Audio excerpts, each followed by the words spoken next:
Compromised it. Alright, welcome back. We just did the... Oh, What was it? here you Okay. We just did the Aardwolf go. Glamour muscles. Glamour Mussels. There's still a little bit in the crowler. It smelled like mustard powder and curry powder. Tasted... Smell that can. It smells like straight hops. Yeah, it smells like hops out of the can, but out of the glass it smelled like fucking curry. Did you get curry out of it? Mm-hmm. And then it tasted like bitterness and orange rind. So I agree with that. alright, now we got the Prairie Artisan Ales. This is the 4th anniversary. Sour ale aged on ginger. Any idea how old that is? How old? They're coming up on 5th year, I believe. Yeah. So it's a 6.5%. This is a 16.9 ounce bottle, and they always do some cool little artwork. You do connect the dots if you're not drunk.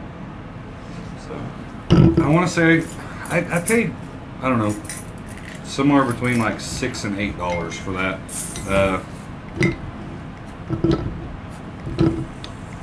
The liquor store that I go to, I'm not giving it away because they have a hell of a discount selection, and I buy beers off of it all the time. the bottle got a little excited.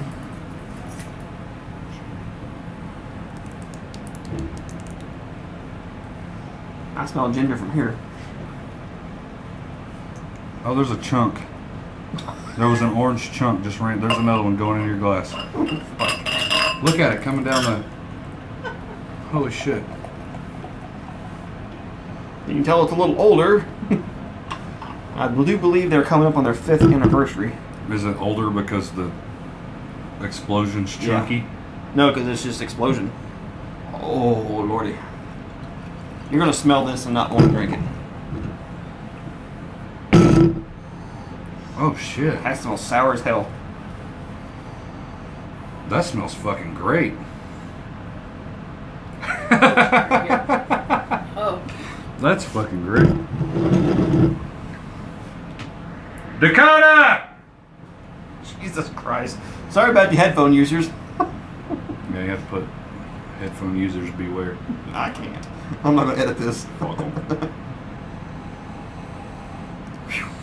This smells great. Like, Yeah. I get, it's like super sour smelling. You get just a little bit of the ginger. Man, I don't know. I'm It's getting kind of like a plasticky kind of smell too. I'm getting like an apricot, orange, lemon, lime. You get that bitterness from the lime smell. Just super citrus kind of smell. Yeah. I'm getting the ginger if you ever had a ginger beer. Not a ginger beer like a beer, like a ginger beer like a soda. You get a little ginger kind of a kick to it. I wouldn't say like ginger ale, but definitely like Just straight ginger beer. Yeah. Yeah. All right. It smells good.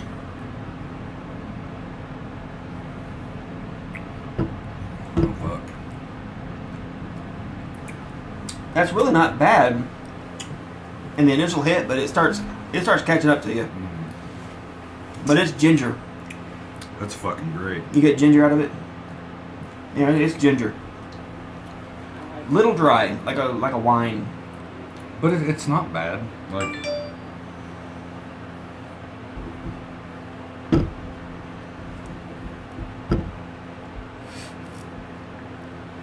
The hell? my mama tagged me in a Facebook post.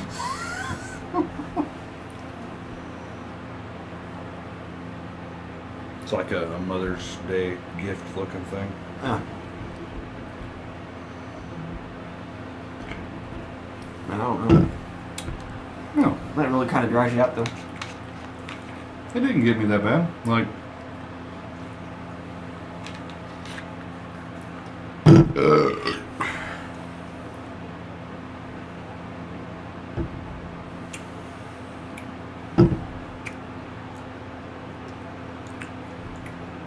Yeah, once you get into it, the sourness really doesn't bother you. no, not at all. It's not nearly. If you ever had that is still brewery wild sour, we keep talking about it. This is not that sour. You're getting a little bit more of a flavor, more of an enjoyable flavor. You're getting the ginger, kind kind of a sweet, creamy.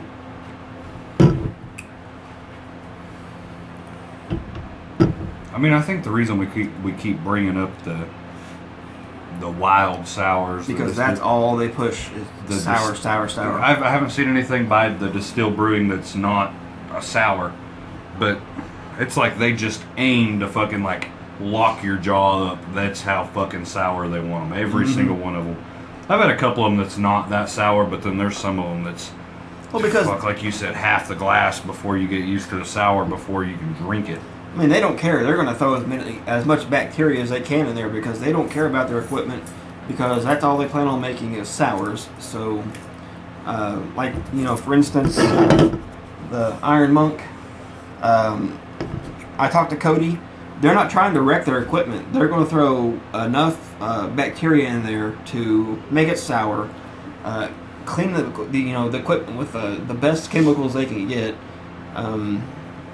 and move on to making something different. Because if they just continue to make sours and sours and sours as hard as they can, and try to make their milk stout or their Exit 174, you're going to have a sour Exit 174, and that's something that sounds kind of appealing, but in the end, it's going to taste like shit. Yeah, I don't think it'd be very good. Yeah. Exit 174 is a really good beer, and I don't want to have that sour. No. I mean, you go price some of the brewing equipment. I mean, some of their kettles and their fermenters and shit's going to run you fucking 40, 50 grand. Yeah, a lot. And I don't think they're going to make that much beer to pay off, that equipment. Just so they can make it 1 or 2, 3 times, and then have to fucking order $50,000 worth of new equipment. Yeah, and they got this big ass 1,000-gallon or whatever it is fermenter sitting over to the side. Oh well, it's 4 months later. Let's make this shit again.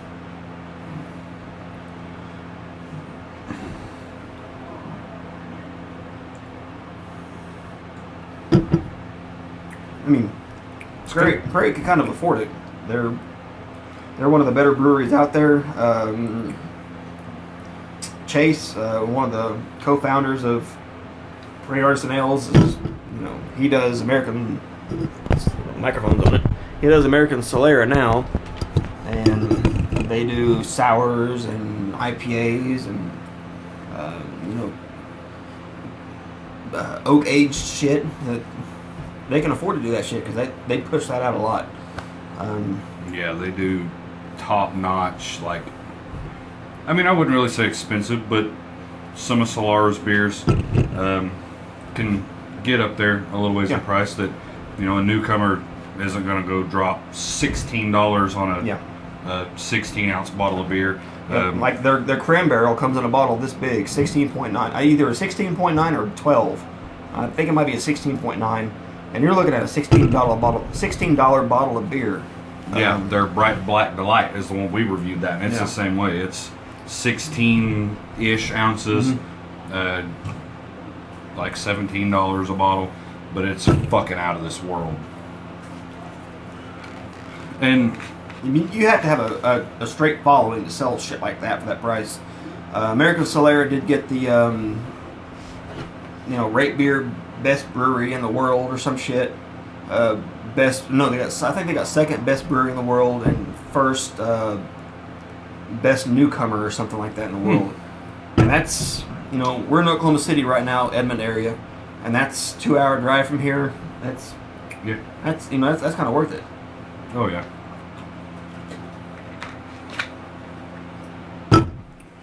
And I had a buddy that I worked with, fuck you Jake, that went to Solara and got the year 1, their first anniversary that we reviewed.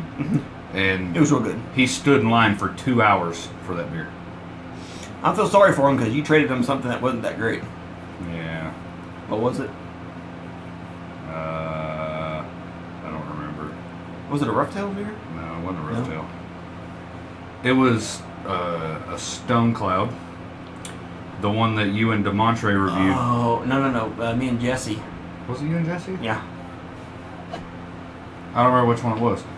I didn't try it, so I can't say that it was bad. But he said he liked it. Oh, really? And you didn't. It was a $15 crowler. Yeah.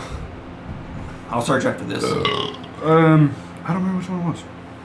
But yeah, I traded him for that year one. Good trade. But he bought like fucking he bought his limit of the year ones. The last time I was at his house, we sat out in the front yard and shared a few beers, and he's like, "I got another year one in here in the closet. You want to drink it?" Yeah. Like for instance, Barrels of Mash. I'm not gonna say their names here. I think they got the 3-liter version of it. It's a fucking bottle like this big around and like this tall. Oh, the big magnums. Yeah, it was expensive as hell. Well, I told him because I told him, I said, pick me one up. And I said, and they posted pictures before of like the big giant bottles and all that. I said, well, before you buy me a bottle, call me and tell me how much they are because I might have you get the big one. And I think he said the big one was like $200. Was it that much? It's probably, I guarantee it's at least $150. I think I want to say he told me it was like $80. Oh, was it really? Yeah, because wow. It's like, fuck, you should have called me. I'd have had you buy me the big one. That shit was fucking good. Yeah. But I mean, that's like you said, like a 3-liter Magnum. Yeah. That'd have been hard to share while we were reviewing. It's like Stone Cloud has that new one coming out that me and Dakota's going to go buy the Magnum of. My dick's hard for it.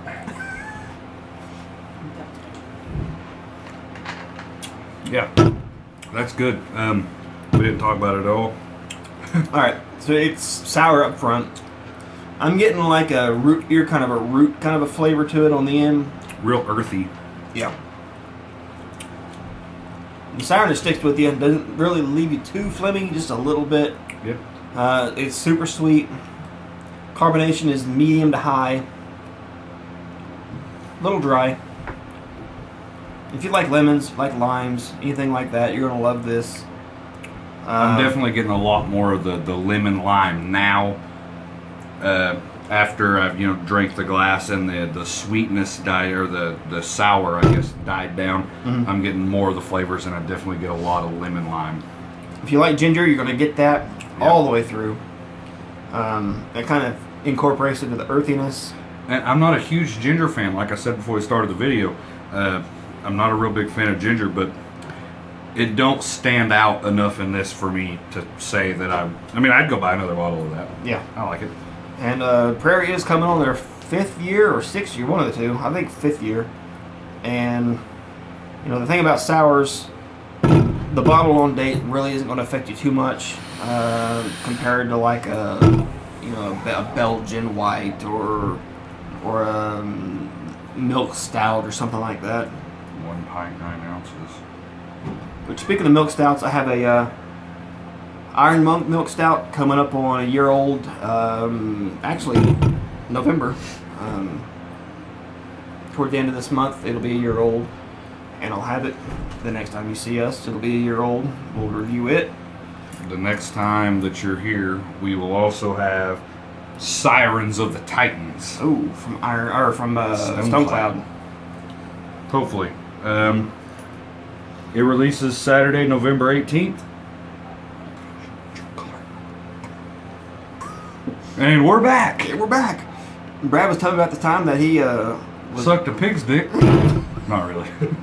That's nasty. That's nasty. That's just nasty. Remind me to edit this video. Fuck.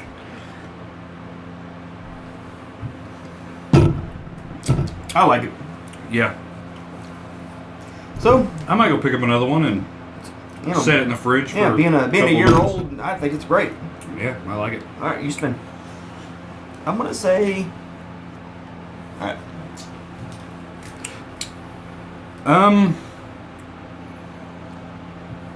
It's really sour. It's got a lot of citrus notes. I'm not a fan of ginger. There's not a lot of ginger there. I really don't know what I have to gripe about them. There's nothing bad to say about it. I'm going to give it a 9. Mm-hmm. Yeah. I said 9.5, and it got a 10 if it wasn't so dry. The dry... I don't know. It's a little excessive. It's not the dryness that makes you want to come back for more. It's the dryness that makes you want to have water. Right, I could see that, but at the same time, you know, I gave it kind of, you know, a low-ish score Yeah. but I don't know what I would change about it other than the dryness. The dryness is, I don't know, it's good. Tastes great. I'm going to go try to buy another one. Okay. There you go. We'll be seeing you.